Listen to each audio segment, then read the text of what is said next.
যুগে যুগে দেশে দেশে এমন মানুষ জন্মান যারা সমাজের নাড়ি ধরে বসে থাকেন। সমাজ অসুস্থ হলে তারাই সবচেয়ে আগে টের পান, বেরিয়ে পড়েন সমাজের শুশ্রূষা করতে। আমাদের দেশে তেমনই একজন মানুষ ছিলেন নজরুল ইসলাম। নজরুল ইসলাম তাদের সব থেকে বেশি করে অনুভব করেছিলেন এই হিন্দু মুসলমানের পরিচিতি এদেশে একসময় সমস্যার কারণ হয়ে উঠতে পারে। তাই নিজের শিল্প সৃষ্টিতে যেমন জীবনযাপনেও তেমনি তিনি এই ব্যবধানের পরিচিতিটা কমিয়ে আনবার জন্য সচেষ্ট থেকেছেন। একদিকে তিনি যেমন বারবার তার শিল্প দিয়ে আহ্বান করেছেন ঐক্যের, তেমনি নিজের জীবনযাপনের মধ্য দিয়েও ভাবা যায় তার বৈবাহিক সম্পর্ক, তার সন্তানদের নামকরণ সবেতেই ছিল ঐক্যের সুর। নজরুল ইসলামের ছেলের নাম তাই সব্যসাচী, অনিরুদ্ধ।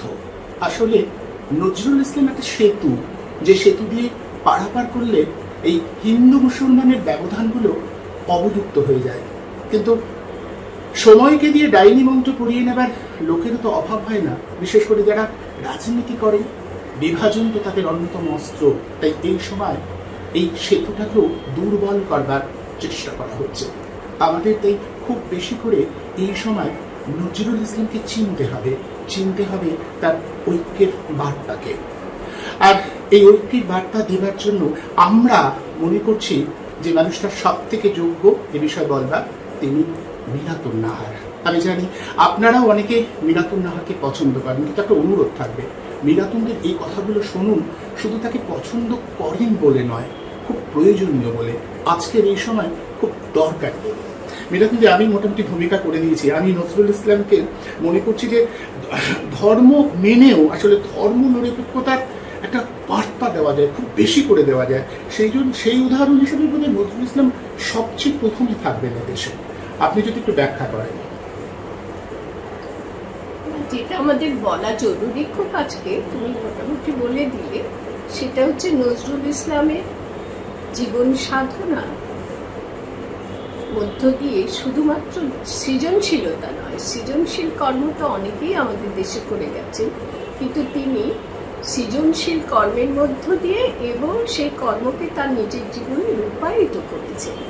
এখানেই তার বৈশিষ্ট্য, এখানেই তার নিজস্বতা। তিনি কাজী নজরুল ইসলাম। তুমি যখন ওর ছেলেদের নাম বললে তখন এটা বলা দরকার ছিল যে কাজী সব্যসাচী, কাজী অনিরুদ্ধ ছিল তার পুত্রদের নাম। এই যে সমন্বয়, একদিকে কাজী আর একদিকে সব্যসাচী, কাজী অনিরুদ্ধ, এই সমন্বয় সাধনা ছিল নজরুল ইসলামের সারা জীবনের সাধনা। একেবারে শিশু বয়স থেকে যতদিন সচেতন ছিলেন, মাত্র 42 বছর সচেতন ছিলেন, সেই সময়কাল পর্যন্ত এই সমন্বয় সাধনার কাজটি তিনি করে গেছেন। আজকে আমি তার এই সমন্বয় সাধনার রূপটা কীরকম, কীভাবে তিনি করেছিলেন সেটাকে বলবার আগে আমি একটুখানি ভূমিকা করছি নিজের জীবন সম্পর্কিত ভূমিকা। অর্থাৎ এই ক্ষেত্রে আমার ভূমিকাটা আমি কীভাবে গ্রহণ করতে পারলাম, নজরুল ইসলামের সাধনাকে চিনতে পারলাম, সেটা একটু বলা, খুব ছোট করেই বলছি, বলাটা খারাপ দেখায়, তবুও বলতে হচ্ছে। মুসলমান মানে বাইরের চেহারায় মুসলমান হিন্দু বোঝা যাবে, এটা কেন? তো এটা সুন্দর ব্যবধানটা কেন থাকবে, এটাই তো প্রশ্ন, যে কেন একজন মানুষ। পার্থক্য আর বৈষম্যের মধ্যে তফাৎ আছে। পার্থক্য হচ্ছে প্রাকৃতিক। একজন মানুষ নীল রঙের জামা পরেছে, একজন সবুজ রঙের জামা পরেছে, পার্থক্য, রঙের পার্থক্য। কিন্তু কেউ যদি বলে সবুজ রঙটা খুব সুন্দর, নীল রঙটা বিচ্ছিরি, তখনই বৈষম্য এসে যায়। দুটো রঙের মধ্যে বৈষম্য করা হয়, একটাকে খাটো করা হয়, একটাকে শ্রেষ্ঠত্ব দেওয়া হয়। তো সেই ব্যাপারটা হিন্দু মুসলমানের মধ্যে রয়েছে। হিন্দু মানেই তারা অনেক উন্নত চিন্তা ভাবনা করতে পারে, পরিচ্ছন্ন চেহারা টেহারায়, ধরন ধারণে। এখানে এবার আমরা নজরুলের সমন্বয়ের ঠিক সারা জীবন ব্যাপী মানুষটি এই ফাঁক পূরণ করার চেষ্টা করেছেন, এবং শুধু পূরণ করা নয়, একেবারে একসাথে পাশাপাশি সমন্বয় করা যাকে বলে, সেটাই একমাত্র যথোপযুক্ত শব্দ। তিনি একটা হিন্দু মুসলমান বলে তার একটা ছোট্ট নিবন্ধ আছে। তার শুরুতে তিনি বলছেন যে গুরুদেবের সঙ্গে হিন্দু মুসলমান বিষয়ে কথা হচ্ছিল। গুরুদেব বললেন লেজটা যদি বাইরে থাকে সেটা কেটে দেওয়া যায়, কিন্তু লেজটা যদি ভিতরের হয় কাটবে কি করে বলো তো? ঠিক এই কথাটাই বুঝবো। হিন্দু মুসলমান নামক পার্থক্যের যে লেজ, পার্থক্য নয়, পার্থক্য আছে বলে বিভাজনের যে লেজ বা বৈষম্যের যে লেজ আমরা গড়ে তুলেছি নিজেরাই। উনি ওখানে, নজরুল ওখানে উদাহরণ দিচ্ছেন দাড়ি আর টিকি। বাইরের টিকিটা দেখলে বোঝা যায় হিন্দু, আর তখন এগুলো খুব বেশি ছিল, এখন আর অত নেই। আর টুপিটা দেখলে বোঝা যায়, দাড়ি দেখলে বোঝা যায় মুসলমান। রবীন্দ্রনাথের তো দাড়ি ছিল, যাই হোক। তো এটা খুব মজা করে সরস করে ওই হিন্দু মুসলমান ব্যাপারটা লিখেছেন, ভারী চমৎকার, ভারী চমৎকার। যে ভিতরের লেজটাকে কি করে গুরুদেব বলেছিলেন কাটা যায়, সারা জীবনে ভিতরের লেজটাকে কাটার চেষ্টা কিভাবে করেছিলেন, এবং বিশেষত সঙ্গীতের মাধ্যমে। তুমি জীবনে উল্লেখ করলে যে ওনার ব্যক্তি জীবনে সত্যি উনি প্রমীলা সেনগুপ্ত, আশালতা সেনগুপ্ত, পরে প্রমীলার নাম হয়েছিল, সেনগুপ্তকে বিয়ে করেছিলেন। বিয়েটা অনায়াসেই কোনো মুসলিম মেয়েকে করতে পারতেন। সেই সময় অনেক বিদুষী রমণী ছিল অবিভক্ত, আমাদের অবিভক্ত বাংলায় বা ভারতে, কিন্তু উনি সংস্পর্শেও এসেছিলেন। কিন্তু আমার মনে হয় উনি খুব সচেতনভাবেই বিয়েটা করেছিলেন। দুটি সন্তানের নামও রেখেছিলেন, দুই ধর্মবিশ্বাসী মানুষের মধ্যে সমন্বয় সাধন করার একটা যেন প্রমাণ সাক্ষ্য রেখে গেলেন যে এটা সম্ভব। তারপর আমি একেবারে নির্দিষ্ট করে নজরুলের সমস্ত সৃজনকর্ম, তার গল্প উপন্যাসের কথা খুব বেশি কেউ জানে না। গল্প, উপন্যাস, প্রবন্ধ যা কিছুই তিনি করেছেন, কবিতা, সব কিছুর মধ্যেই তিনি হিন্দু মুসলমান ব্যাপারটি মাথার মধ্যে রেখেছেন। এবং এই যে দুয়ের মধ্যে এত রকম সংযোগহীনতা, বিশেষ করে এটা একটু বলা দরকার, এই বিচ্ছিন্নতাটা মূলত পাক্ষিক। অর্থাৎ মুসলমানরা যতটা হিন্দুদের জানে, হিন্দু সম্প্রদায়কে জানে, তাদের সব কিছু জানে, তাদের অনুষ্ঠান, আচার আচরণ, ভাষা, সংস্কৃতি, হিন্দু সম্প্রদায়ের মধ্যে দেখা গেছে ঠিক ভিন্ন ধরনের একটা অনেকটাই জানেন না। কেন জানেন না, জানার ইচ্ছাও হয় না, যার ফলে মুসলমান একটু ভদ্র চেহারা দেখলেই মুসলমান বলে মানতে চান না, এই ধরনের ব্যাপারটা হতে রয়েছে। তো নজরুল কিভাবে, আমি শুধু কয়েকটা উদ্ধৃতি তুলে ধরব। গান গাইলে সুন্দর লাগে, তার ভাব, তার আবেগ বেশি মানুষের প্রাণে সঞ্চারিত হয়। তো সেটা করার সুযোগ আমার নেই, সম্ভব নয়। সেজন্য একটা সঙ্গীত সাধনার মধ্যে যে এই হিন্দু এবং মুসলমান দুই ধর্মবিশ্বাসীকে কোলাকুলি করতে তিনি সম্ভব করেছিলেন, কোলাকুলি করিয়ে দিতে, সেটাকে কিভাবে করেছিলেন আমি সেটুকু প্রথম বলি। যে হিন্দু ধর্ম সম্প্রদায় সম্পর্কে তিনি অনেক পড়াশোনা করেছিলেন।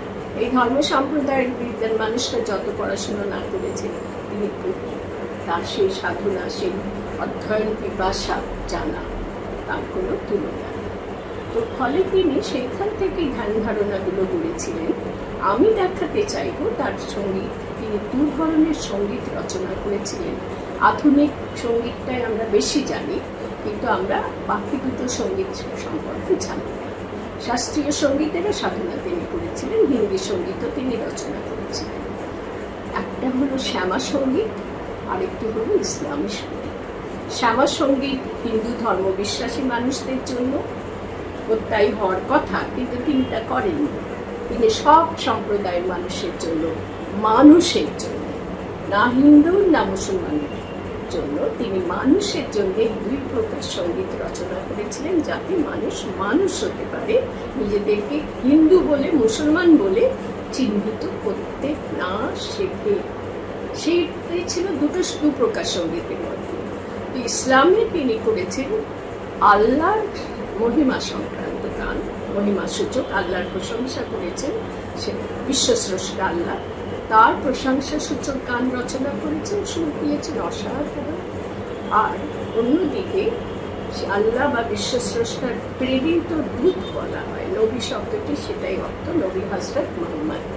তাকে তিনি ব্যক্তি হযরত মুহাম্মদ হিসাবে কীভাবে তার প্রশস্তি গিয়েছেন গানে, সেটা আমি তুলে ধরব।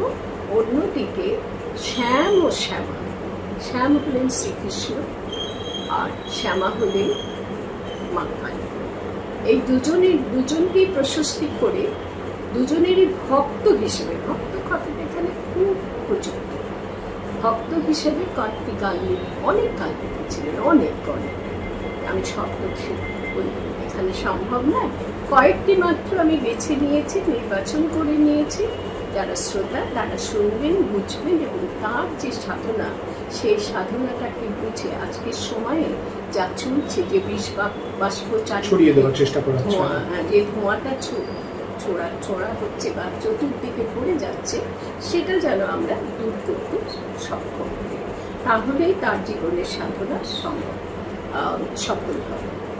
প্রথম আমি শ্যাম ও শ্যামার প্রশস্তি বিষয়ক বা ভক্ত হিসেবে তিনি এই দুজনেরই ভক্ত হতে পেরেছিলেন, কিভাবে গান রচনার মাধ্যমে গানের সুর দিয়ে নিজেরই সুরে, আমি সেটাই তুলে ধরব। কয়েকটি দু চারটি উদ্ধৃতি তুলে ধরব। একটা উদ্ধৃতি শ্যামের প্রশস্তি সূচক বা শ্যামের ভক্ত হিসাবে, সেটা সকলেরই জানা, গানটাও খুব প্রচলিত, অসাধারণ কণ্ঠে গিয়েছিলেন আমাদের দেশের সাধিকা গায়িকা। ওরে নীল যমুনার জল, বল রে মোরে বল, কোথায় ঘনশ্যাম আমার কৃষ্ণ ঘনশ্যাম। এতখানি ভক্তি প্রসূত একটি রচনা, ভক্তি থেকে উৎসাহিত, কোথায় পাওয়া যাবে, কোন হিন্দু সাধকের মধ্যে আছে? আমি বলছি বলে আমার খারাপ লাগছে। বাকি গানগুলো আমি একটু বেছেছি, যেগুলো খুব বেশি সকলের জানা নেই, কিন্তু কথাগুলো এত সুন্দর, এত মর্মস্পর্শী। প্রেমিক নজরুল, শ্রীকৃষ্ণ প্রেমিক শ্যাম প্রেমিক নজরুল, যেন তিনি প্রিয়া আর শ্যাম তার প্রিয়তম, এইভাবে রচনা করেছেন। কয়েকটা আমি উদাহরণ দিচ্ছি। ভক্তিভাবটাই বেশি, সেটাই বেশি আর বাড়াবো না। এসো আনন্দ সুন্দর ঘনশ্যাম, তব লীলা নিকেতন হোক মম হিয়া ব্রজধাম। আমার হৃদয়টাই যেন ব্রজধাম, সেই ব্রজধামে তুমি লীলা নিকেতন, ওই ব্রজধামটিকে লীলা নিকেতন বানাও, তুমি এসো সুন্দর ঘনশ্যাম। মম ভক্তি প্রীতির মালা চন্দন, আজি তোমারই দিবহে চিত্তনন্দন। চিত্তনন্দন মানে চিত্তের নন্দন। মম জীবন মরণ নাচি তব পায় অনুপম, মম প্রাণে মনে শুনে শুধু তোমারই বাসি, ওগো ধীর নাহি ধরে মম মন পিয়াসী। এ তো প্রিয়ার মনের কথা প্রিয়তমকে জানানো। এভাবে কে, কোন হিন্দু ধর্ম বিশ্বাসী মানুষ এতখানি ভক্ত প্রাণের আকুলতা এভাবে প্রকাশ করতে পেরেছে? আর শ্যাম সম্পর্কে আর বলবো না, বেশি হয়ে যাবে, ওদের সময় হাতে নেই। এরপরে শ্যামাকে তিনি কিভাবে দেখেছেন, কিভাবে তার পায়ে পুষ্পাঞ্জলি দিয়েছেন, সঙ্গীতাঞ্জলি বলা যায় দিয়েছেন, তার কয়েকটা উদাহরণ আমি তুলে ধরছি। এটা অনেকেই জানে না, যেটা সবাই জানে সেটা দিয়ে শুরু করা যাক। বল রে জবা বল, কোন সাধনায় পেলি শ্যামা মায়ের চরণ। সবাই এটা কণ্ঠে তুলে নিয়েছে। তোর সাধনা আমায় শেখা, জীবন হোক সফল, কবে তোরই মতন রাঙবে রে মোর মলিন চিত্ততল। একেবারে প্রেমিকের মনের কথা, ভক্তের মনের কথা, যেগুলো খুব বেশি জানে না সকলে। এরকম দু একটা লাইন একটু বলি, মজা করেও কি সুন্দর করে লিখেছে। শ্যামা তো কালো রঙের, আমার কালো মেয়ে রাগ করেছে, কে দিয়েছে গালি, তারে কে দিয়েছে গালি, রাগ করে সে সারা গায়ে মেখেছে তাই কালি।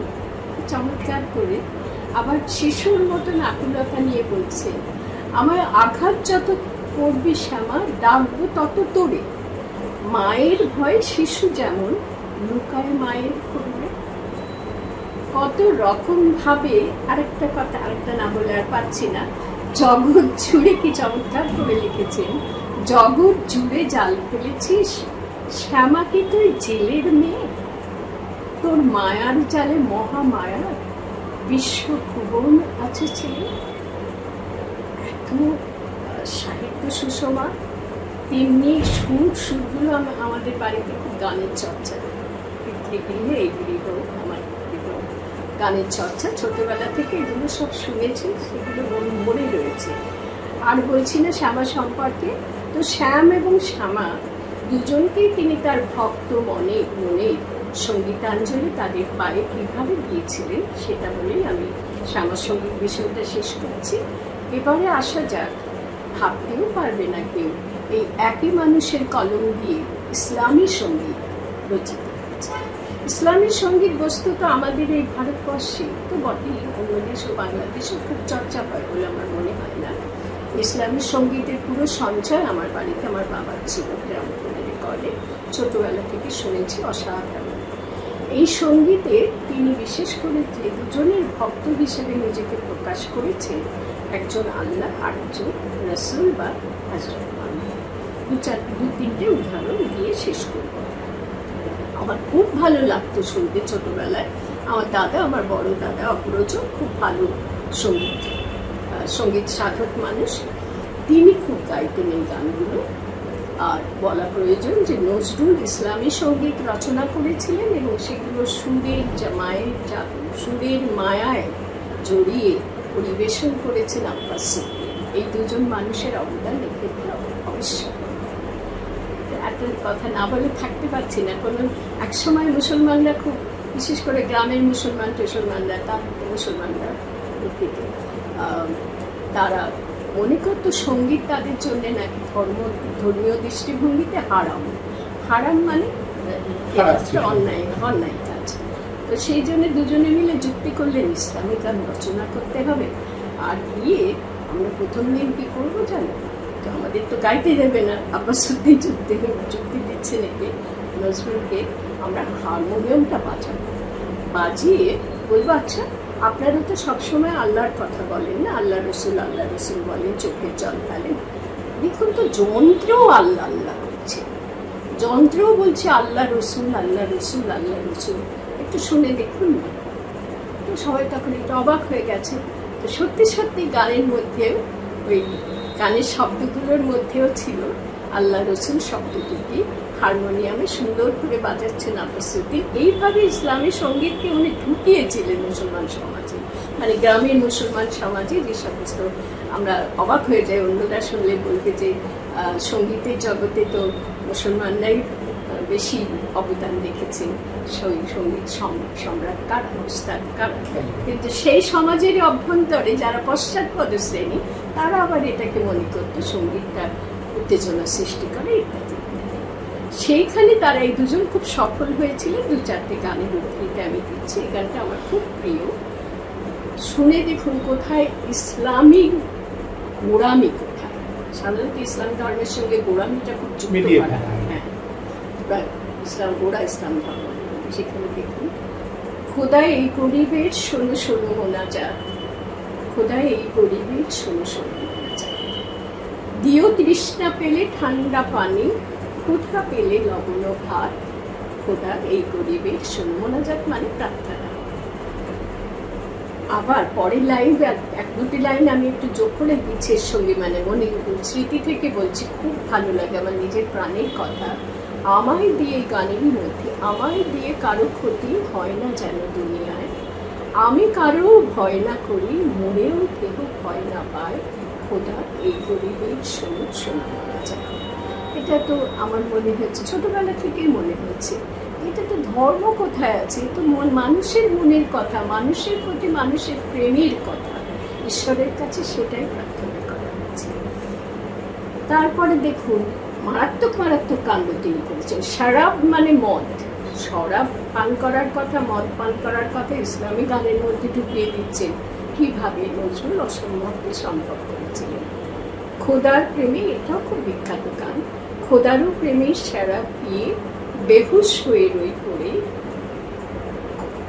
সুরজ থাকে কোন সুদূরে, সূর্যমুখী তারেই চায়, তেমনি আমি চাহি খোদায়, চাহি না হিসাব। দুটো কথা কি সুন্দর। খোদার প্রেমটা যেন শরাবের মতো করে, মদের মতো করে আমি পান করেছি এবং সেই প্রেমে আমি বেহুশ হয়ে পড়ে গেছি। অপূর্ব সুন্দরের সুরটা।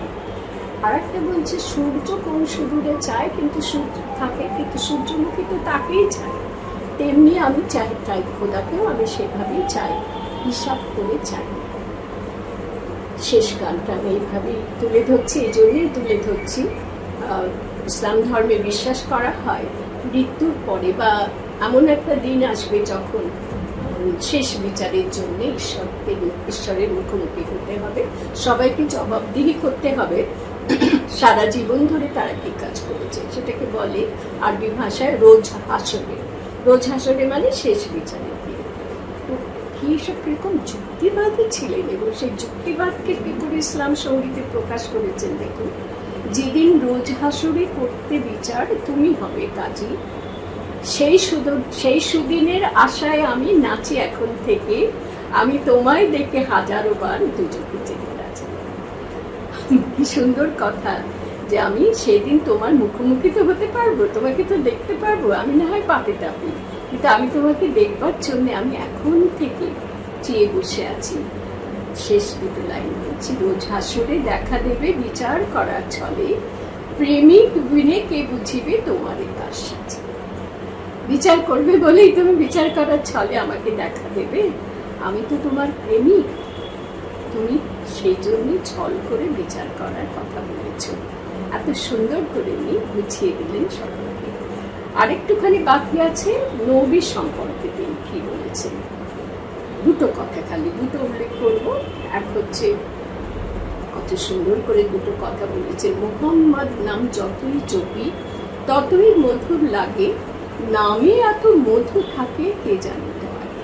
সুন্দর প্রাণের প্রেমের প্রকাশ, প্রেমিক প্রেমিকাকে যেমন করে বলে ঠিক তেমন করে বলেছেন। এগুলো কিন্তু ইসলাম ধর্মে ভাবতেই ভাবতে লাগে।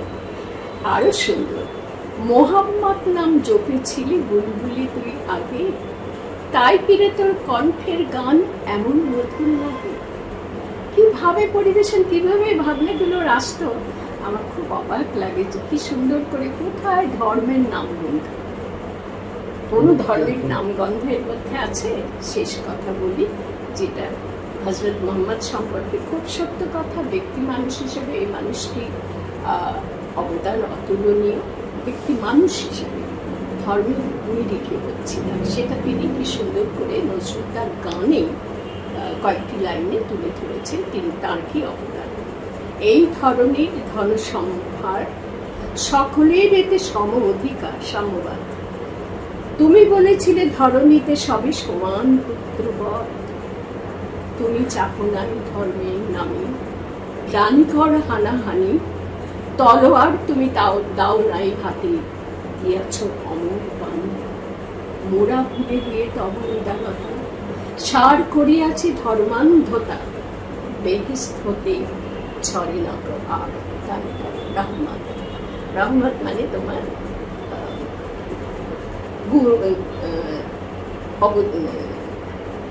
আশীর্বাদ। রহমত মানে তোমার আশীর্বাদ হলো না, তুমি যেটা চেয়েছিলে সেটা হলো না, তুমি হানাহানি চাও ইত্যাদি।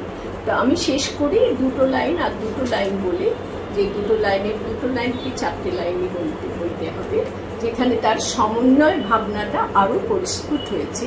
তিনি বলছেন, আমার মনে দোতারাতে শ্যাম ও শ্যামার দুটি তার, সেই তারেতে ঝংকার দেয় ওঙ্কার রব অনিবার। আবার ওই একই মানুষ একই কলম দিয়ে লিখছেন, ইসলামের ওই বাগিচাতে ফুটলো দুটো ফুল, শোভায় অতুল সে ফুল আমার আল্লাহ রসুল। এইভাবে তিনি সমন্বয় করেছেন, এবং এই সমন্বয়ের কোনো মূল্যায়ন হয় না। সারা জীবনভর যে সাধনা তিনি করেছেন সেটাকে, সেই সাধনাকে, সেই সমন্বয় ভাবনাকে মানুষের মনে হিংসা ভুলিয়ে ভালোবাসা প্রেমে ভুলিয়ে দেওয়ার জন্যে তিনি সঙ্গীত রচনা করেছেন। এবং দু ধরনের সঙ্গীত, দুটোর মধ্যেই তিনি কিন্তু একই নজরুল, একই ভক্তভাবের সুধা ঢেলে দিয়েছেন। আমার তো তাই মনে হয়, ভক্ত নজরুল তিনি সেই ভক্ত হওয়ার যে সুধা রস তিনি পান করেছিলেন, শ্যামকে দিয়েছেন, শ্যামাকে দিয়েছেন, আল্লাহকে দিয়েছেন, এবং হযরত মুহাম্মদকে দিয়েছেন। এখানেই তার শ্রেষ্ঠত্ব। আমরা যেন তার দেখানো পথ না ভুলি। আমরা যেন এই আজকে চারিদিকে যে কানাকানি, খালি হিন্দু মুসলমান কানাকানি, সেটা ভুলে মানুষকে মানুষ রূপে দেখতে শিখি, ভালোবাসতে শিখি, হিংসা ভুলে যায়। একদম ঠিক। এখানেই বোধহয় সমন্বয় সাধক হিসেবে নজরুলকে আমাদের নতুন করে পেতে হবে, তার অনুপ্রেরণাই আমাদের পথ চলার সাথী হতে পারে। বারবার এই কথাটা আমাদের মনে রাখতে হবে। আমি আবারও সবাইকে অনুরোধ করব, এই বক্তব্যটা শুনুন এবং আমাদের কমেন্ট বক্স খোলা থাকবে, মতামত দিন। একটু সময় নিয়ে শুনুন, একটু মন দিয়ে শুনুন, সমন্বয়টাকে চিনতে শিখুন। আজকের সময় এটা খুব জরুরি। আমরা কঠিন একটা সময়ের মধ্যে দিয়ে যাচ্ছি, তো তাই এই সমন্বয় সাধককে আমাদের চিনতেই হবে। সেটাই আমাদের বেঁচে থাকার একমাত্র অবলম্বন হতে পারে। সবাইকে অনেক ধন্যবাদ। আপনাদের চোখ থাকুক আমাদের এই ইউটিউব চ্যানেলে। নতুন করে শুরু করেছি, কিন্তু প্রয়াসটা অনেক বড় জায়গায় পৌঁছবার জন্য আমরা থাকছি। আমাদের এই প্রয়াসের সঙ্গে আপনারাও থাকুন। আজ এই পর্যন্তই। সবাই খুব ভালো।